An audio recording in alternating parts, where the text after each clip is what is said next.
नमस्ते साथीहरू, मेरो नाम सरोज हैन। अनि आज चाहिँ म पुरै जोसले भिडियो बनाउनु पर्यो भनेर बसिरहेको थिएँ हैन। तर मेरो हेडफोनमा आवाज आएन।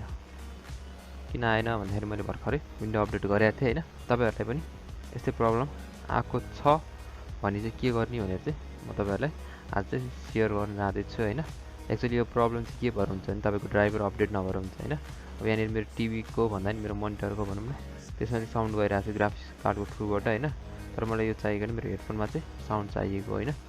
अब यसको लागि यहाँनिर दुईटा मात्र अप्सन छ हैन। अब यसको सेटिङमा गयो भने पनि अहिले यो ओपन साउन्ड सेटिङमा गयो हैन। अनि यहाँनिर हेर्यो भने केही पनि छैन हैन, अप्सनै छैन कि हेडफोनको लागि हैन। अनि यहाँनिर कता छ भन्दाखेरि साउन्ड कन्ट्रोल प्यानल भनेर मैले क्लिक गरेँ हैन। यहाँ खुल्छ एउटा पपअप स्क्रिन। अनि यहाँनिर क्रिप्स स्पिकर छ हैन। अनि स्यामसङको त्यही भइहाल्यो, यो इन्टरनल भइहाल्यो यो छ। तर यहाँनिर मेरो आउटको भनौँ न एक्सटर्नल इयरफोन हेडफोनको केही पनि अप्सन छैन हैन। अब यहाँनिर मैले यहाँनिर सो डिसेबल डिभाइस नि गरिसकेँ, यो पनि गरिसकेँ हैन। अनि डिभाइस म्यानेजरमा गएर मैले ड्राइभर पनि अपडेट गरिसकेँ, त्यही पनि साउन्ड छैन भन्नुपर्छ। तपाईको लागि एउटा अर्कै ड्राइभर चाहिँ चाहिएको हैन। विन्डो 10ले दिन्थ्यो जस्तो लाग्यो है, तर खै थाहा भएन है। पहिला चाहिँ दिन्थ्यो जस्तो लागेको थियो, तर यहाँ मैले भर्खर चेन्ज गरेको छु अनि थाहा नै भएन क्या। अनि के गर्ने भन्दाखेरि एकदम सिम्पल छ हैन। यसलाई मैले अपडेट पनि गरिसकेँ हैन। तपाईहरु पनि ट्राई गर्न सक्नुहुन्छ अपडेट ड्राइभर भनेर। भयो भने भइहाल्यो, भएन भने चाहिँ अन्तिम भनेको चाहिँ के गर्न सक्नुहुन्छ भने हैन, हाम्रो एउटा ड्राइभर आउँछ है रियल टेक भन्ने, यसको लिंक चाहिँ डिस्क्रिप्सनमा छ हैन। त्यहाँ जानुस्, डाउनलोड गर्नुस्। यहाँनिर मैले 32 बिट हैन 64 बिटको हो मेरो। अनि यहाँनिर सबभन्दा लेटेस्ट भर्सन 2017 को रहेछ। अनि मैले यसलाई डाउनलोड गरेँ।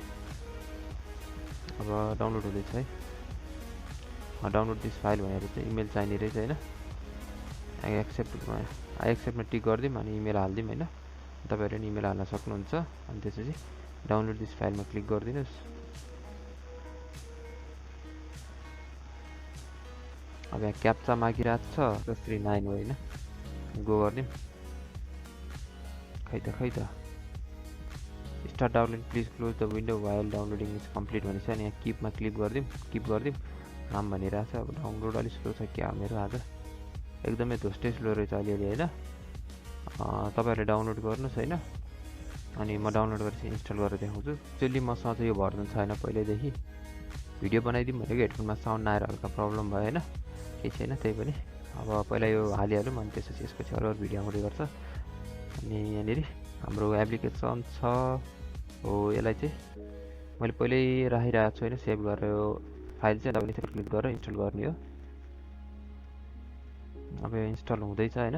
यहाँ क्लोज गरिदिनु नचाहिने ट्याबहरुलाई। यो चाहिँ अलिक पुरानो पिसी छ मेरो, अलि स्लो छ हैन। इन्स्टलिङ प्रोसेस चाहिँ सुरु हुँदैछ है। अब स्पेशली के हुन्छ भन्दाखेरि तपाईले विन्डो अपडेट गर्नुभयो त्यसपछि चाहिँ यो प्रब्लम हुन्छ हैन। मेन चाहिँ अब तपाईको ल्यापटपहरुमा नि हुन सक्छ, जस्तै एक्सटर्नल अडियो चाहिँ नआउने हैन।